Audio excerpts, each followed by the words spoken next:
Good morning, everyone, and welcome to the latest episode of On the Whistle, where we're going to be having a chat about Sunderland 2, Wolves 0. That felt like a long old international break, they all do, but that one felt like a particularly long one after the defeat in Man United. So very, very pleased that we have 3 Sunderland points to talk about as ever.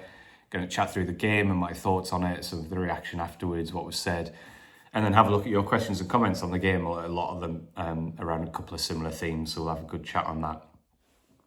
It was a game that I was really kind of interested to see how Sunderland would go, and was in some ways feeling a little bit nervous about, because I think one of the things that we've seen this season from Sunderland is that they really benefit from and enjoy necessarily kind of being the underdog, going into games where there isn't a huge amount of pressure on them.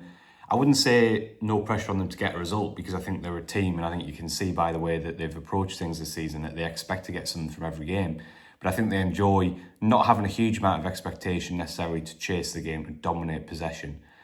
And so yesterday was a game that I was a little bit nervous about and really interested to see how they coped with the challenge of the onus being on them a little bit more. It was the first game where I came into it thinking that, while not thinking it's a gimme, that home fans will probably come to the game expecting to see Sunderland win, really hoping to see Sunderland get after the game, because clearly, given the way the table already looks this season with Wolves and where Sunderland already are, that this was a massive opportunity. So I was really interested to see if Sunderland could handle that pressure, how they could cope with having more possession than we usually see them do. And I thought that the first 35 minutes, aside from that one little error from Granit Xhaka early doors, which you almost get a shock, don't you, when Granit Xhaka gives the ball away because it's so rare. I thought Sunderland were excellent, and I was really quite bemused by the post-match press conference, the Wolves boss Vitor Pereira, who he had a couple of things to say, but one of the things he kind of said, and he said, I'm not here to judge, but he talked about how much time was taken out of the game from Sunderland using long throws and set pieces, and didn't seem overly impressed with that. I have to say that I haven't sat here for years doing these on the whistle videos, especially in the Championship and League One, and talked about how much time gets taken out of the game and how little the ball is in play. I'm not going to sit here and criticise those comments too much, other than to say that, you know, as a newly promoted team, you need to find every way of finding an edge against these teams who've had longer at this level and more money to build their squads. So I haven't got a problem with using set pieces, and I think Sunderland are doing it incredibly effectively. But I'm going to let that one go a little bit, because I guess in theory I agree that the ball should be in play more. The other comment he made there is he thought that the first half was a really poor game all round, and that, you know, he didn't think Sunderland had played particularly well as his team, which I was completely bemused by, because I thought the first 35 minutes, I thought Sunderland assumed pretty much complete control of the game. They did use set pieces within that. I think that's something you can see that Sunderland do really cleverly. They use their long throws and they use their set pieces to maintain control of the game, to push the opposition back, to get bodies up the pitch, and to kind of create that wave of pressure, if you like, by putting balls into the box, by hopping onto the second ball when the opposition clears it. But I also thought they were comfortably the better and more composed team in possession. And I was really kind of confused by his comments suggesting that, you know, Sunderland weren't playing much football in the first half. I thought that one of the things we've talked about with the makeup of the back four over the last few weeks, and it's been a big talking point, is this thing of, do we have to get Dan Ballard in the team? And I think most of us our feeling was that yes, Bris does. The one thing that I think became a concern with that is that you almost inevitably would have to play a right footer at left back, and that gave us a bit of concern. Well, hang on, does this make something too one-dimensional, having to play 2 right footers on the left? Yesterday I thought it worked really nicely, whether it was Lefay or whether it was Trey Hume, I thought, who personally I think had probably his best game as a Premier League player yet. When either one of those kind of came in field to give Sunderland the extra man in midfield and an extra option on the ball, I think Wolves really struggled with that, and I thought that Sunderland kind of dictated the tempo of the game and really controlled possession well as a result of that. Fair enough, not creating loads and loads of chances from open play, but I really felt like in that first 35 minutes, they could go on and finish the game off. I thought Lefay and Hume, as I say, were excellent. I thought that towards the end of the first half, you could see, or you could feel rather, the momentum shift a little bit. Sunderland just played a couple of sloppy passes in dangerous areas, which just let Wolves back into the game. And I think you could feel that momentum shift a little bit. And then what I would say is that I completely agree. I don't think you can disagree with Vitor Pereira when he said that, you know, for half an hour of the second half at the start, Wolves were the better team. I don't think there's much point or any reason to pretend otherwise. Régis Bris was very honest on that. I thought Wolves moved the ball quite well. I thought, if anything, it just summed up the fact that there's no easy games in the Premier League. You know, you're looking at a team here who hasn't yet won, but you could see in the second half from the way that in times they were able to control the game, the way they were able to open up Sunderland, which a lot of teams find really difficult to do, shows that they've got some really good talent, and they're not a poorly coached side by any stretch of the imagination. I think it's something that definitely, if you were to look at the Sunderland side and say where's the big area for improvement, I think you would say for sure they could be a little bit tidier in possession, and at times they don't kind of keep hold of it well enough. There was that little spell just before Bertrand Traore came off where he wasn't the only player, by the way, but he's the one that I'm thinking of when he played that quite slack pass in his own half and gave the ball back. And I just felt Sunderland were inviting pressure when they didn't need to. So there's definitely a lot of learning that Sunderland can do from that. There were one or two big chances that Wolves missed. The one right at the start of the half where I thought when I watched the replay, Sunderland did just enough to put a pressure on. I think it was João Gomez who then drove it wide of the near post. And then a big chance when the substitute ran through late on goal, of course, and put it wide. I thought that Bris's subs altered the game just enough. I thought it was the right time to go up with back five. I thought that was the right decision. I thought Geertruida brought something a little bit different. I'm really impressed again by Shenstein Talby, who I think has really, really grown into the Sunderland shirt. And I think we're really starting to see what he's all about. Really interesting dilemma here, which I think I might write a piece about in the week, is that it's fairly clear to me that while he can do a job on the right well, and we've seen that this season, he's a lot more dangerous from the left. I think you can see how much more comfortable he feels when he can drive in field. That makes it really difficult for Bris moving forward, getting him into the team, because, yesterday, another day where Simon Adingra has not played any part. I thought Enzo Lefebvre was excellent yesterday. Yes, there were one or two loose passes, but he's a player who takes chances, and you have to expect that. I thought his all-round work rate, his quality. We'll talk about the first goal in a second. That beautiful cross he put in, which in the second half, which Dan Ballard nearly got a toe on to finish it off. So that's a really interesting dilemma, because I do feel like Talby is knocking on the door, even though I don't think you can kind of move Lefebvre out of there at the moment. So really interesting to see how that one develops kind of moving forward. But yeah, I thought someone rode that look at times in the second half, albeit I think from a Wolves perspective, you'd have to say they didn't really trouble Robin Ruffs too much. He made that one save from the volley from, I think it was from Manetzi, which is a save I would expect him to make. But the one thing I would say about Ruffs is that I've noticed so far this season, this save was a classic example of it. Yes, it's a save you expect him to make, but he does so well as he pushes it well away from the dangerous area, which a lot of goalkeepers aren't able to do. So that was a good stop. So I thought on the whole, I thought Sunderland deserved the win. They controlled the game completely early on. They got ahead, and that allowed them to defend their box and ride a bit of pressure at times. I think you expect that in the Premier League. I'm not convinced that the Wolves did enough really to get something out of the game. Had they scored in that sort of 15-20 minute period at the start of the second half, sure, you couldn't have said it was completely against the run of play, but I thought it was a pretty professional and controlled performance from Sunderland. And as I say, yeah, I thought there was some good stuff played in the first half. I mean, the first goal is an excellent piece of team play. Yes, it starts with a long throw, but there's so much quality in possession after that. The pass from Xhaka out of Lefebvre, the two little bits of magic from Lefebvre, one to spin away from Doherty, and then he completely surprises Wolves by, instead of just smashing across on his weaker foot, obviously cutting it back to Hume. Lovely 1-2 with Mukele. Mukele sharper than the Wolves defender to make the run and gets goal side of him then. And actually, when I watched it back, when I first saw it, I thought that's a bit of a goalkeeping howler. He should save that. And I think he should save it. But what I thought was really interesting, when I watched the replay back last night, what I actually thought was he's caught him out there by taking it first time. I think the goalkeeper expects Mukele to take a touch, and then by taking it first time, I think that's the reason why he's able to kind of force it through, because I don't think he's expecting it, and he gets good power on it. So, yeah, I thought it was loads for someone to work on, especially in possession. They're a long way from being the finished article. I think that's obvious, and I think when they do their analysis, the players will look at the fact and see that they need to be a bit tighter in possession at times, but I can't be too negative about the performance. I thought it was a tricky one in terms of the pressure that was on to go and win the game. I don't think it's always a kind of a scenario that they're comfortable with, where the onus is probably on them. And I thought for the most part they handled it pretty well with lots of rooms for improvement. So a big tick for me. And as I said on the video I did with my colleague James after the game yesterday, which you may have seen, or you can go back and watch that on our YouTube channel if you haven't already seen it, where we gave some instant reaction to the game. It really did feel like a day coming into it for me where I wasn't too troubled by the performance. Actually, I thought it's just a day to try and get the job done. I thought someone did that well. So, yeah, good vibes only from me. So let's get into some questions, because I feel like I've rambled on for quite a long time about, to be honest, a relatively uneventful game. So I'm not sure how I've managed that. Ian says, win feels massive, and the fact it puts us 12 points ahead of Wolves this early feels massive. felt we deserved the win, but were too sloppy at times. I think that's a fair assessment. How big do you think this win is, and the physicality defensively in the squad? And how big do you think getting that 12-point gap from Wolves is? Yeah, it's massive at this stage of the season. It's a little bit too early, I think, in a lot of ways to talk about the table, because if I remember rightly, Wolves had a slow start last year, and when the new manager came in, went and run a big run of games in a row, which kind of fired them up the table. I expect that will happen with one or two teams as they change manager. West Ham could be an obvious candidate for that, with Nuno kind of getting his feet under the table.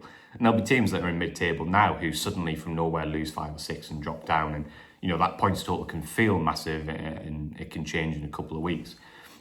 Having said that, I think that, for Sunderland to get to 14 points at this stage of the season is an unbelievable return. Their home record is excellent. The fixture list has been kind to them on that front, but the confidence and the momentum that they'll generate from this is really, really important. And I think the physicality defensively is a big point, because it gives me confidence that this team is going to keep picking up points, because even when they're not at their best, they're really hard to break down. And even when the opposition can kind of get on top of the game, when they can get into the box, when they can get shots away, generally speaking, Sunderland are equal to it. So I think the 12-point gap is massive. I don't think it's the end for Wolves, and I don't think it means Sunderland are safe, because I think there's way too much football to be played. But I think it's as good a start as I could possibly have hoped for from a Sunderland perspective. And the thing that gives me the most confidence is this strong defensive structure, I think, gives Sunderland a massive chance of picking up points. If you look at the data from yesterday, I think at half-time, I think Wolves they hadn't had a shot on target, and I think their XG was 0.1. I think Sunderland's was something like 0.8, which is why I thought that the Wolves manager's comments were a little bit bizarre, because I think it was clear that one team was clearly stronger. It wasn't two teams playing poorly at all in that half. And even by the end of the game, when Wolves have kind of dominated a little bit more, and you felt that Sunderland were under a bit of pressure, I think the two teams' XG was about the same. Wolves was still under 1. For a newly promoted team to consistently be posting these defensive numbers, as we talked about in the video over the international break, is really, really impressive, and it gives them a hell of a platform. So FPL Cess, I assume that's a Stefan Sessegnon reference, which I'm always here for, says, on a scale of 1 to 10, how class are we? Putting us at 100. Yeah, gotta get carried away. These are the good times, man. I would say 8 out of 10 out of possession, 6 out of 10 in possession, 9.5 out of 10 for sort of general spirit and resilience, which for a newly promoted team is a pretty good place to be, in my opinion. So we've got a question here from John, who says, has there ever been a better transfer window than the summer just gone? The players we've recruited, especially the defence, have been unreal. It's a great question, this. I was trying to have a think last night. I mean, it's clearly the best transfer window when you look at the sheer kind of calibre of player that comes in. When you look at Mukele, Alderete, Siddiqui, obviously Grant Xhaka is the kind of headline of that. But also when you look at the young players, the kind of talent for the kind of future as well. It's, yes, they've brought in real quality, big name kind of players with big reputations, which is incredibly impressive. But so far, I mentioned Siddiqui there, looks an absolute find. Robin Russ looks an absolute steal. And we're starting to see now, as I mentioned before, that I think Chemstein Telby's a real talent who could be a great player in time. So I think the overall blend and the challenge of kind of building an entirely new team means this has to be the best transfer window. I was trying to think back. There hasn't been a better one. I'm coming up for 9 years at the Echo, and I've definitely not covered a better one. I think sometimes the transfer window, or the two transfer windows, if you like, the year that we got promoted out of League One is sometimes a little bit underrated. If you go back and look at how many players were released and how much work was to be done that summer, and generally, although there were a couple of players who didn't really work out, the fact that the vast majority of the players signed across those two windows, I'm thinking, Corey Evans, Alex Pritchard, Jack Clark, Dennis Sirkin.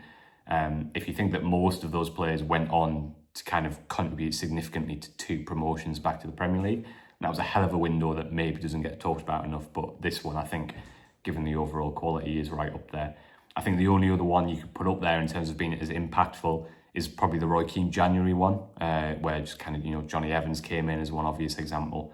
There were a few others who made a huge impact.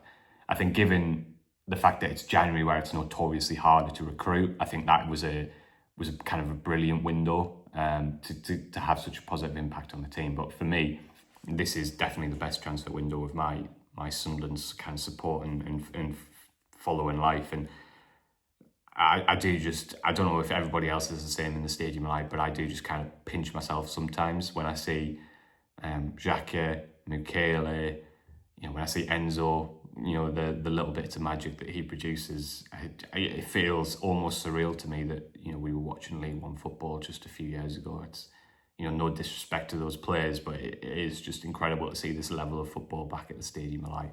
And I think we've just got to enjoy every minute of it. I think we've deserved it. I got another question on a similar line here from John, who says, how is it possible that we signed Mukele, Roos and Alderete all for initial fees of under £10 million? Did we make some sort of pact with the devil? I think this is such an interesting question, and clearly, John, I do not have the answer. How on earth did this happen? I'm going to kind of put a couple of theories forward. As I say, I don't know the answer to this one. I think it's fascinating, and I might try and get to the bottom of it a little bit more and work out how this happened and how someone felt to pull this off. I think in Ruff's case, I think it was probably because with only one season of regular senior football under his belt, I guess teams felt it was a little bit of a risk that they didn't have to take. I think a lot of teams would probably have looked at that and said, well, okay, let's see if he does it again next year. Let's give him another year. He's still young. He's a goalkeeper. His stats were brilliant last year, but is it sustainable? Can he do it again? And I think you've got to remember as well that actually Sunderland initially were looking at slightly more experienced goalkeepers. Obviously, Marcin Bulka from Nice, who went to Neom in Saudi Arabia, was the big one. And I think they did also strongly look at Petrovic from Chelsea, who eventually went to Bournemouth. So I think you can see why teams weren't quite ready to gamble on Ruffs yet. In the end, Sunderland did. Sunderland were in a position where they probably have to take a few more risks as a newly promoted team. And what an absolutely outstanding gamble that is already proven to be. An incredible bit of business. How much would Ruffs be worth if we sold him now? Double it, minimum. So I think that's a really great bit of business. With Alderete, I have no idea. The only theory that I have with Alderete is, as we talked about, you'll remember when we did the video on his stats and when I sort of assessed his clips when Sunderland first signed him, did play in quite an extreme Getafe team style-wise in terms of very defensive team, a lot of long balls. The only kind of thing that I can think is that maybe a lot of clubs in the top level weren't sure whether he'd be good enough in possession to play in their team. That's they could look at him and say, yeah, this guy's a great defender, but will he be able to drop into our team and sort of step out with the ball and play with the ball? Being pleasantly surprised with Alderete, his quality in possession is excellent. Doesn't take too many risks. He's not playing sort of hugely ambitious passes all of the time, although he does have it in that game. We saw it yesterday, that one that Isidore took down and put wide. But that's the only thing I can think of that Sunderland have been really clever here in saying, well, actually, we need a really, really good defender. We need someone who's really happy defending his box. That's the only thing I can think of with Mukele. I have no ideas. Sometimes that happens with a football. You just lose a little bit of momentum. So, not getting as much football you would like at PSG doesn't necessarily reflect badly on him. It's just the fact that he's playing for, unfortunately for him, the best team in the world right now. He goes to Leverkusen on loan, and maybe because Leverkusen have obviously just had an almost unbeaten season and they've won the double, it's quite hard to get into that team because everything's quite well established. He comes in drips and drabs, maybe isn't able to show his absolute best level. And then all of a sudden you just lose a bit of momentum as a player, and maybe teams just kind of sleep on you a little bit and ignore what you've done in the past. And maybe that's presented someone with an opportunity. But I don't know. Incredible bit of business. And I think the thing about Mukele is it's not just the quality. So he's bought into the whole thing. His attitude. You can see what a big leader he already is. And you can see how much the fans love him and how much he's feeding off that energy. It's just incredibly exciting. But yeah, I don't have the answer to that. I think I've talked for about 4 minutes saying I don't have the answer. But hopefully I'll put a couple of theories forward. So just one or two left. So yeah, I had loads of questions around this one theme, which I think is really interesting. I'm going to write a piece on it in the next couple of days because so many of you asked about it, so keep an eye out for that. So Justin said, is that the back four settled now with Ballard and Alderete at centre-back and Mukele at Hume at full-back? Shiny Tom says, defensively solid, but we must go out with mistakes further up the field, which could prove costly against a better team. Agree with that. Do you think we will resort to a back five for Chelsea to be more resolute, go narrower and try for a point? Ian says, hi Phil, do you think Reinildo comes straight back in next week? I think we are a better team with him in, particularly in possession, but the defence were colossal today. Steve says, does Hume get his place back at right back after that performance by Mukele? Chris says, selection problem next week or not with Reinildo back, or do we just go five at the back with three centre-halves? Johnny asking a very similar question. Yeah, I think I have two kind of two thoughts on this is that one, that the back four for me that played yesterday can't come out the side. I know it's a little bit of a kind of old school thinking that, and a lot of managers say that you pick your team for the game in front of you, and if Bris doesn't feel that setup is right for Chelsea, then he should change it. Obviously, completely understand that, but I think that the level that those four played at yesterday, I think that they should all be in the team. And I agree with Ian, especially, who says that I think Reinildo really does bring something to the team, especially as a natural left-footed player with his experience. But there's no getting past the fact that he got sent off and put his team in a really difficult spot against Aston Villa. My personal view is that I wouldn't necessarily be comfortable with him coming in at the expense of one of those four players. That would be my opinion. I think Trey showed he's more than comfortable left back. I don't think there's any way that you can take Dan Ballard out of the team after the performances he's consistently produced recently and how good he is in the air. And I like Nordy at right back. I think you can see that as well as defensive strength you get, he offers something going forward. Now, if Bris decides that he wants a back five against Chelsea for a bit more defensive support, if he wants to be really pragmatic in the game and defend in a low block, then Reinildo can come back in and you can play with a back five. Absolutely no problem with that whatsoever. I think it could be a good way to go in the game. We saw it work. A bit different against Man United because Sunderland were basically just going man for man against Man United's three at the back, so it might not work as neatly against Chelsea as it did then. But it's definitely an option that I wouldn't have any problems with. But for me, the primary thing for me is that if Bris sticks with the back four, I think he should go with the same players again, and it's up to Reinildo to wait for his opportunity. I think that's just how football works. He saw it with Ballard, and he only had an injury. You know, he's had to wait his turn because Michele and Alderete did so brilliantly in the interim. I think it should be the same with Reinildo. That's not criticism as a player. As I said, I think he's an excellent footballer, great signing. He's got a massive role to play this season. But for me, I don't think you can drop any of the back four from last week. If Reinildo's an addition to that for a back five, no problem, but that for me is the kind of where I'm at with that one.